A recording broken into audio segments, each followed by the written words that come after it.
नाटी दुल्हन। मयंक की बीवी नेहा की हाइट बहुत ही कम थी।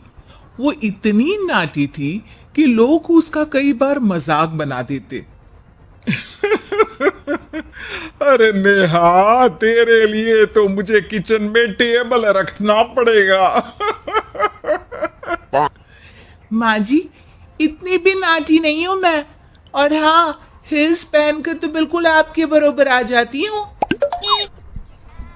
अरे तेरे पापा ने महंगी कार का लालच दे दिया, वरना तो मेरे बेटे के लिए लंबी लंबी लड़कियों की लाइन लगी थी। क्या बताऊं तुझे, कटरीना फैल थी उनके सामने।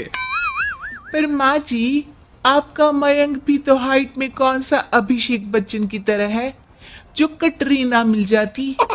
वैसे भी मेरी और इनकी जोड़ी तो राम सीता की जोड़ी है, राम सीता की। एक दिन सभी खाना खा रहे होते हैं, तभी माँ, दाल बहुत अच्छी बनी है, जरा और देना। रुको जी, मैं लेकर आती हूँ, किचन में है, वैसे भी मैं खड़ी ही हूँ। ये सुनकर सास हंसने लगती है। तुम खड़ी हो या बैठी, एक जैसी लगती हो। बस कीजिए जी, अभी हिल्स नहीं पहनी है, वैसे भी हिल्स पहनती हूँ तो आपके बराबर ही लगती हूँ। एक दिन नेहा सब्जी लेने बाहर निकलती है तो पड़ोसन कहती है, अरे देखो देखो, कितनी नाटी है। मयंक तो दिखने में अच्छा है, हाइट भी ठीक ठाक है, फिर क्या जरूरत थी ऐसी नाटी बहू लाने की। दहेज बहन, दहेज। अंधे हो गए थे पैसों के पीछे, अब करे जगह साई। दोनों की बात नेहा सुन लेती है और उसे बहुत गुस्सा आ जाता है। आंटी जी, एक बात बताओ, मेरे पापा के पास पैसे हैं, उनको अच्छी लड़की की तलाश थी, ये पसंद आए और शादी हो गई। इसमें मेरा क्या कसूर है जो आप लोग मुझे सुना रही हैं? अरे नहीं नहीं नेहा, हम तो तेरी सास की बात कर रहे थे कि कितनी लालची औरत है। देखिए, वो लालची नहीं है। हाँ, उनकी कुछ शौक है जो वो अपने बेटे से पूरा करवाना चाहती है। और देखा जाए तो उसमें उनकी गलती भी क्या है भला। अगर इन्होंने मुझसे शादी की है तो जरूर कुछ न कुछ तो अच्छाई नजर आई होगी ना। और अब ना तो मैं आपकी बहू हूं और ना ही आपके रिश्तेदारों को मुझसे मिलना है। फिर ये बात समझ नहीं आई कि आप इतना परेशान क्यों हो रही हैं। ये बोलकर नेहा वहां से निकल जाती है। नेहा, चलो तैयार हो जाओ, हम लोगों को एक पार्टी में जाना है। नेहा तैयार होकर पार्टी में जाती है, जहां मयंक का दोस्त उससे कहता है, अरे मयंक, तू लकी है यार, तेरी बीवी की हाइट इतनी कम है कि तुझे बच्चे की जरूरत ही नहीं है, भाभी ही बच्ची जैसी है। और मयंक, मेरी बीवी इतनी कम हाइट की हो ना तो मैं तो घर से बाहर ही ना निकलूं, कहीं फुदक कर चली गई तो लेने के देने पड़ जाएंगे। सभी नेहा पर हंसने लगते हैं। तभी पार्टी की जगह पर आग लग जाती है। अरे भागो यहाँ से, जल्दी करो, निकलो यहाँ से। अरे लेकिन बाहर के दरवाजे पर ही आग है, अब कैसे बाहर निकलेंगे, कोई रास्ता भी नहीं है।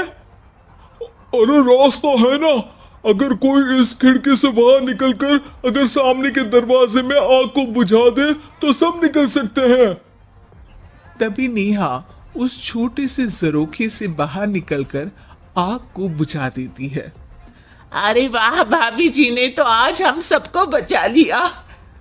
वाह भाई वाह, बीवी हो तो ऐसी, अपने पति ही नहीं बल्कि यहाँ मौजूद सभी की जान बचा ली है इसने। भाई मयंक, माफ कर देना, तेरी बीवी तो सच में कमाल है।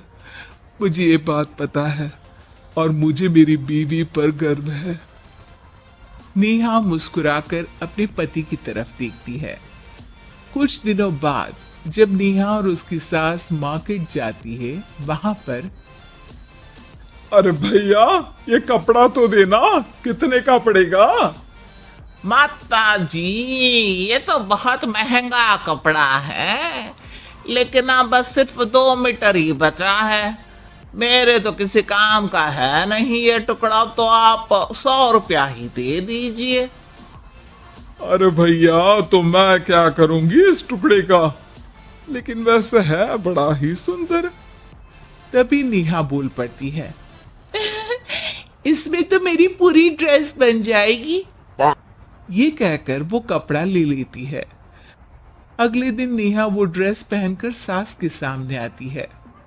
अरे वाह नेहा, ये ड्रेस तो बहुत ही सुंदर लग रही है, बड़ी महंगी होगी ना? अरे कपड़ा तो मैंने ही पसंद किया था, बस पूरा नहीं था तो इसने ले लिया। सिर्फ 200 रुपये की ड्रेस है ये पूरी। देखो माँ जी, नाटी होने का भी कम फायदा नहीं है। जैसे तैसे दिन कट रहे थे।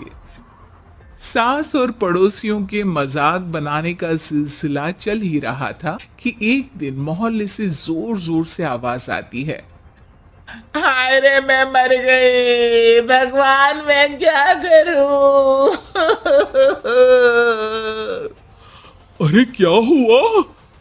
देखते हैं तो सभी एक हॉल के सामने भीड़ लगाकर खड़े हैं।